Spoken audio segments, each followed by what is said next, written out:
ഒരുപാട് കാലത്തെ കാത്തിരിപ്പിന് ശേഷം ഗുരുവായൂരപ്പന്റെ അടുത്തേക്ക് ഒരു യാത്രയുണ്ട്.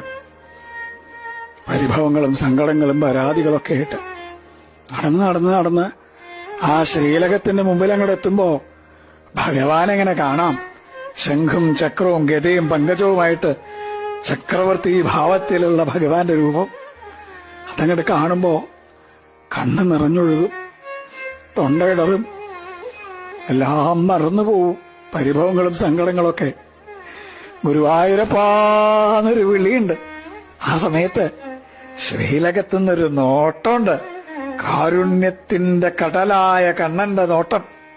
ഞാൻ ഇല്ലേ കൂടെ എന്ന് പറഞ്ഞിട്ട് ആ കണ്ണനെ ഹൃദയത്തിലേക്ക് നിറയ്ക്കുമ്പോഴേക്കും ദ്വാരപാലകർ നമ്മളെ നിൽക്കിണ്ടാവും. പക്ഷെ ആ കാരുണ്യം നിറഞ്ഞൊരു നോട്ടല്ലേ, അത് മതി നമ്മളെ പരമാനന്ദത്തിൽ ആറാടിക്കാൻ. കൃഷ്ണ ഗുരുവായൂരപ്പ.